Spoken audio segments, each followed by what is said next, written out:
A paz do Senhor, meus amados irmãos. Sou o pastor Heber Ramos e estou aqui para comentar o capítulo 27 do nosso grande projeto da leitura bíblica diária.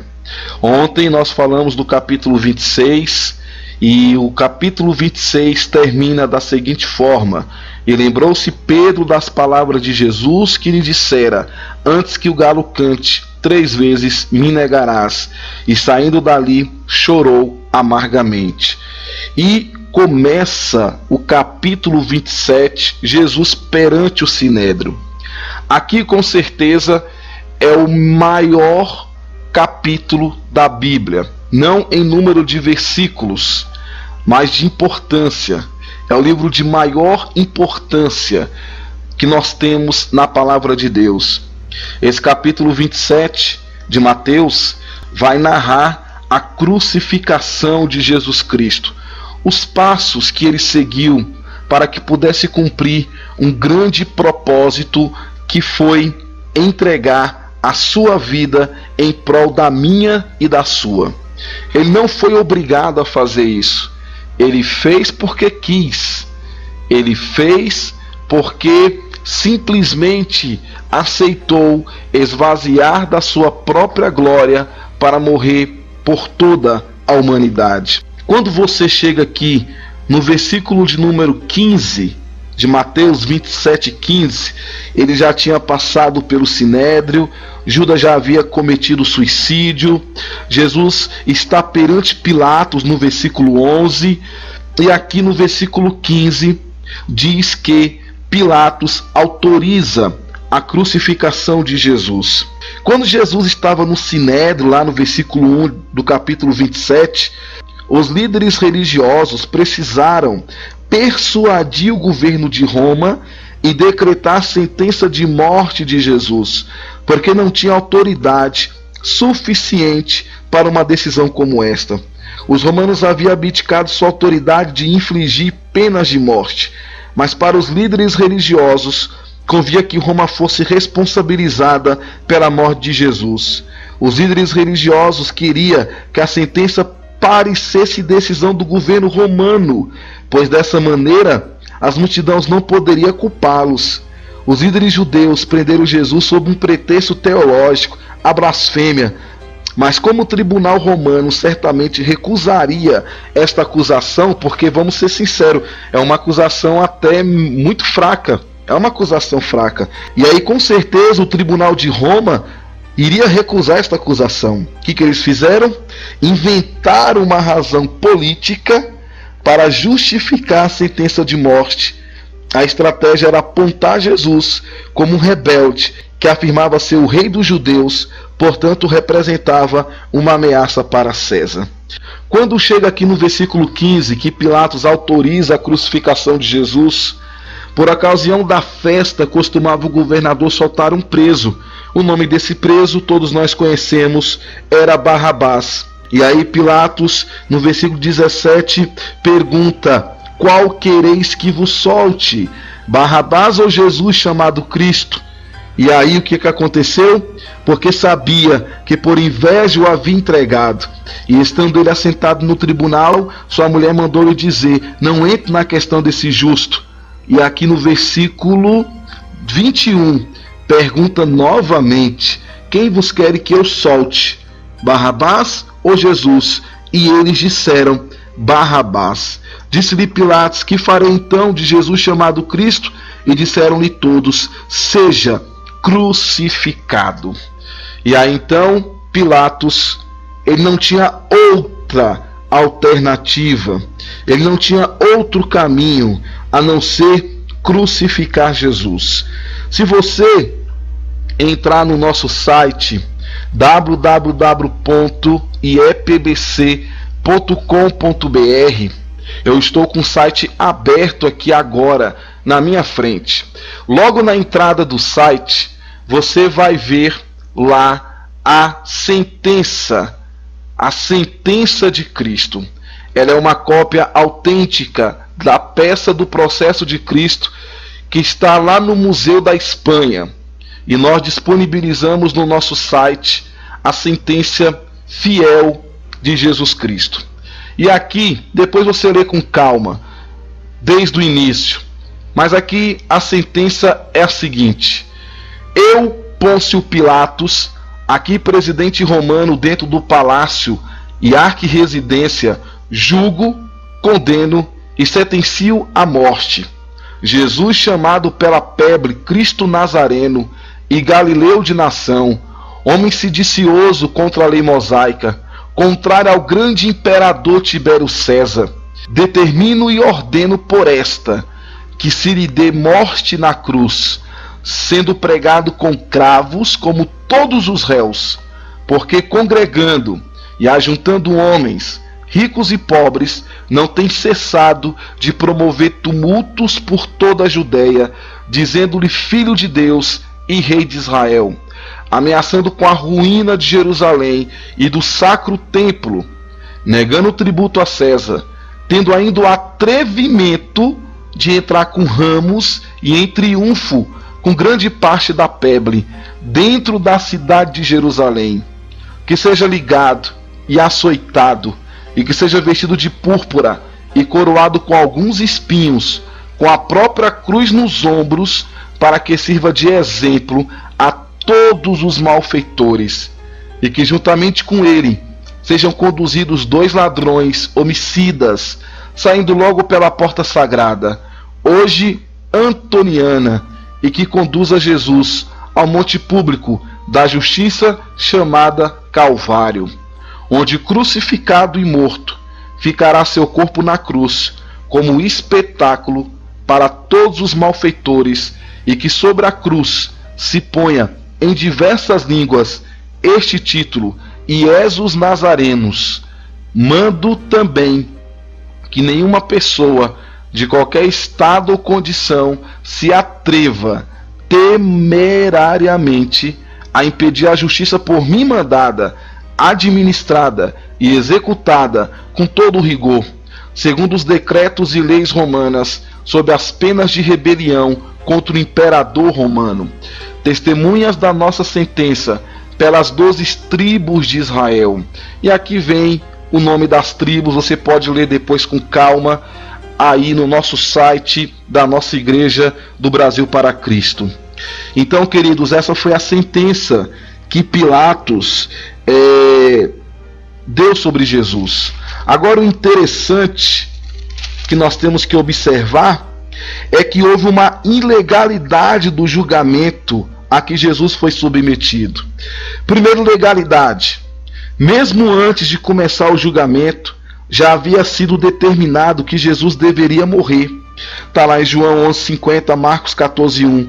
O princípio, inocente, até que se prove o contrário, não foi observado. Não foi observado. Segundo ponto, segunda ilegalidade, falsas testemunhas contra Jesus foram forjadas. Está lá em Mateus 26,59. Geralmente os líderes religiosos tinham rigorosos critérios de avaliação para examinar a veracidade dos testemunhos, a fim de assegurar a justiça, mas no caso de Jesus, tais cuidados não foram considerados.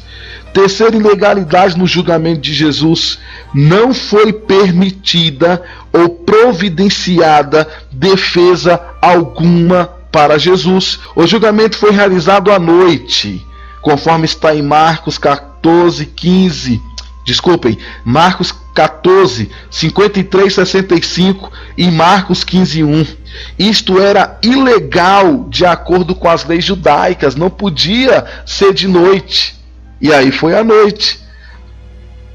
Quinta ilegalidade: o sumo sacerdote colocou Jesus sob juramento, então incriminou-o pelo que ele mesmo havia dito. Mateus 26, 63, 66.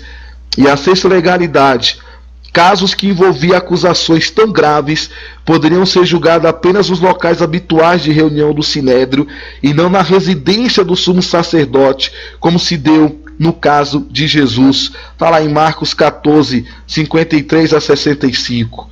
Então, aqui estão os exemplos de atos realizados pelos líderes religiosos e que, de acordo com as suas próprias leis, eram ilegais. Mas todos nós, irmãos, sabemos que tinha que acontecer. esta crucificação? Logo aqui no versículo de número 27. Mateus 27, 27. E logo os soldados do governador, conduzindo Jesus à audiência, reuniram junto dele toda a corte, e despedindo, cobriram com uma capa escarlate, e tecendo uma coroa de espinho, puseram na cabeça, e na sua mão direita uma cana, e ajoelhando diante dele, escarneciam, dizendo: Salve, Rei dos Judeus! Imagine a dor de Cristo, meus queridos. Uma coroa de espinho, e ainda batia nesta coroa de espinho. Logo depois da agonia no Getsemane, conforme nós falamos no comentário de ontem, Jesus foi amarrado e levado do local por um grupo de funcionários do templo e soldados romanos através do vale de Cedron até a casa de Caifás, o supremo sacerdote, onde ele seria apresentado ao sinédrio logo de manhã. Após o interrogatório preliminar feito por Anás, sogro de Caifás, Jesus foi levado a uma área de detenção, onde, de acordo com Lucas, os homens que detinham Jesus zombavam dele e o feriam. Depois levado a Pilatos, foi condenado à morte e à flagelação. O número de açoites dados a Jesus não foi registrado. No entanto, o número comum na lei judaica era 39, um a menos um que os 40 do Torá, para evitar um erro de contagem. E o que de fato é, pastor Hebe, a flagelação? O flagelatio romano, mais conhecido como flagelação ou açoitamento, era uma das mais temíveis de todas as punições. Um castigo brutal e desumano, usualmente executado pelos soldados romanos, que usavam um dos mais terríveis instrumentos da época chamado fragrum, ou o horrível flagelo. Era um procedimento normal entre os romanos antes da crucificação. O flagrum era confeccionado de várias formas. O mais corriqueiro era de um chicote de couro com 3 ou até mais extremidades, também de couro, com bolinhas de metal, ossos de carneiro ou ossos humanos pendurados ao final de cada uma das extremidades. E esses ossos eram pontiagudos. Os pés das extremidades do flagrum eram pontiagudos e chamados de escorpiones. Havia outro tipo de flagrum. O número de chibatadas dependia também de quem era o indivíduo e a natureza de seu crime. Alguns, o açoitamento era também utilizado como forma de condenação capital, e a vítima era espancada até a morte. A vítima era despida e presa pelos pulsos a um objeto fixo, com uma coluna rebaixada, forçando a vítima a ficar encurvada, o que facilitava o trabalho do carrasco. O soldado lançava um instrumento de couro para trás das costas, girava o pulso e golpeava. O peso do metal e dos objetos nas pontas, nas tiras de couro do chicote atingiam as costas, os braços, os ombros e as pernas, incluindo as panturrilhas. Os pedaços de ossos e metal penetravam na carne, rasgando vasos sanguíneos, nervos, músculos e pele. A manobra era repetida várias vezes, até atingir um número definido de chibatadas. A vítima era reduzida a uma massa de carne exaurida e destroçada, ansiando por água. A flagelação levou Jesus a um prematuro estado de choque. Nas horas seguintes, houve um vagaroso acúmulo de fluido, efusão pleural, ao redor de seus pulmões, causando dificuldade de respiração. Pode ter havido laceração no fígado e no baço. Depois da flagelação, a condição de Jesus era relativamente grave. Ele estava prestes a sofrer um choque traumático em razão de seus ferimentos causados pelas chibatadas, os primeiros estágios de hipovolemia, que é perda de líquido em circulação. Cada golpe, para você ter ideia, meu irmão e minha irmã, cada golpe somariam 3 marcas e 39 golpes somariam 117 lacerações. Deuteronômio 25:3. Jesus foi ferido pelas nossas transgressões e moído pelas nossas iniquidades, e o castigo que nos traz a paz estava sobre ele, e pelas suas pisaduras nós fomos sarados. Isaías 53. Os efeitos da hematidrose, lembra de ontem, do comentário de ontem?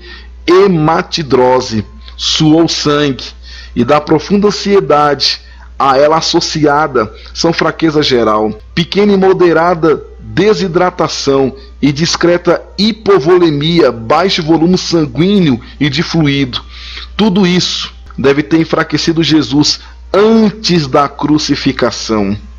Ainda faltava a estrada para o Calvário, e Jesus continuava enfrentando terríveis e intermináveis dores que transpassavam todo o seu corpo.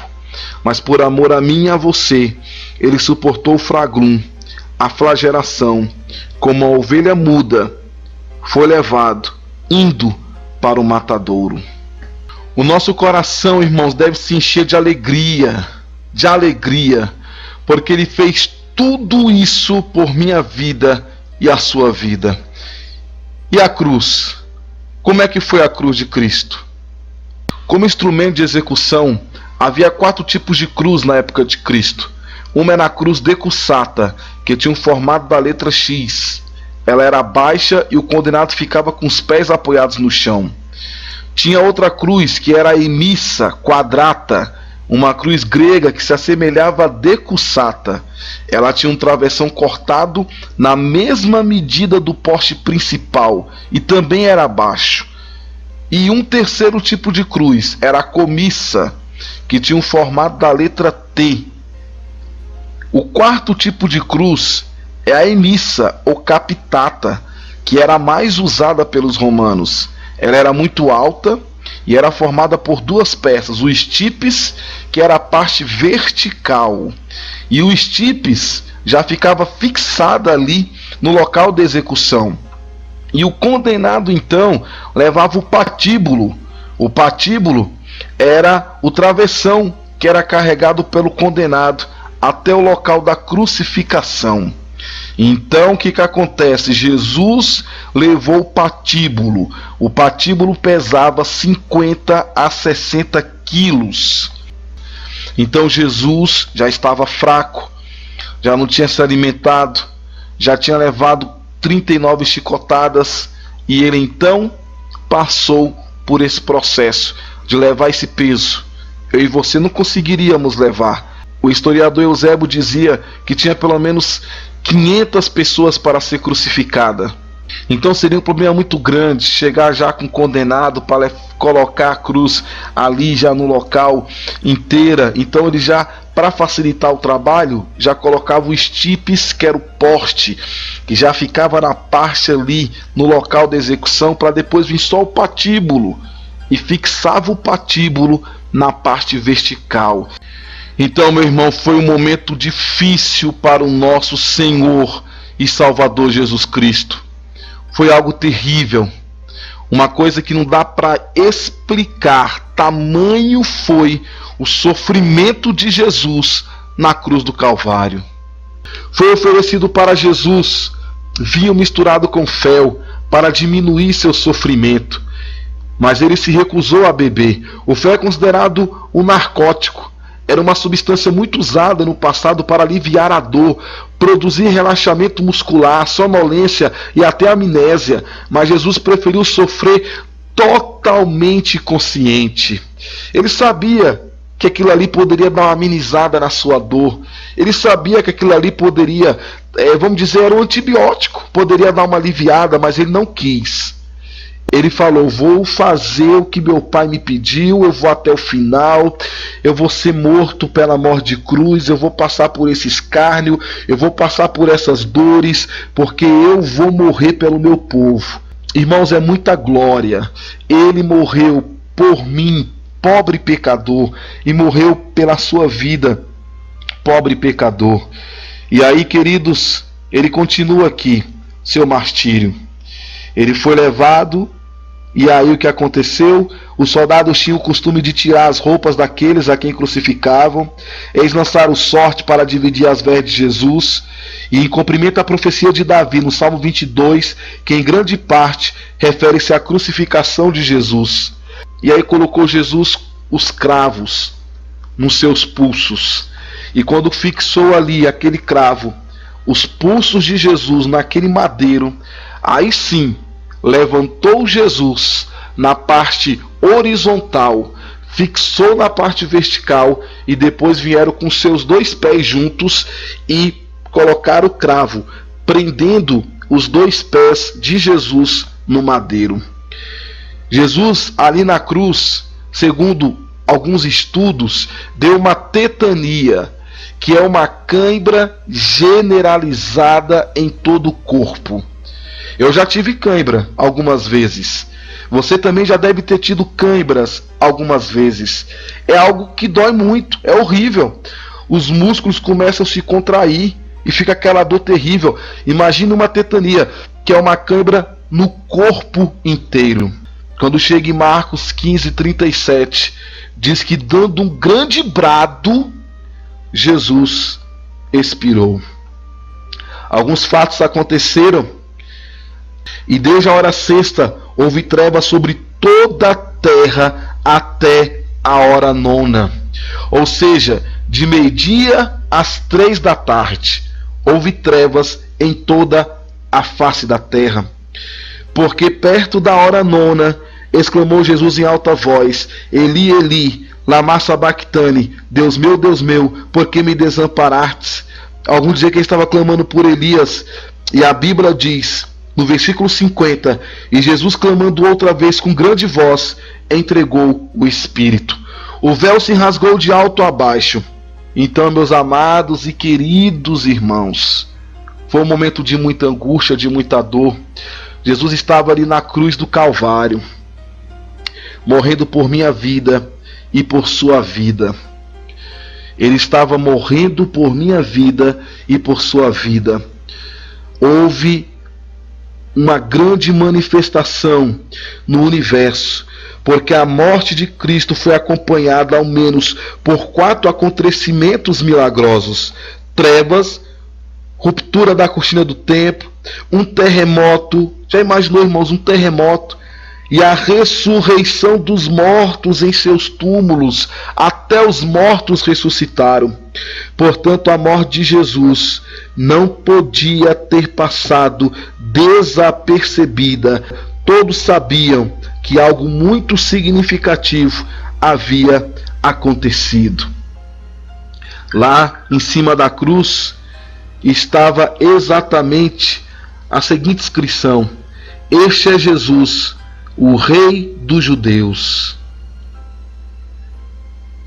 E aí Jesus então foi crucificado. E amanhã vamos continuar e dizer o que aconteceu. Os irmãos já sabem, amanhã é o dia da grande vitória. Glórias a Deus, louvado seja o nome do Senhor.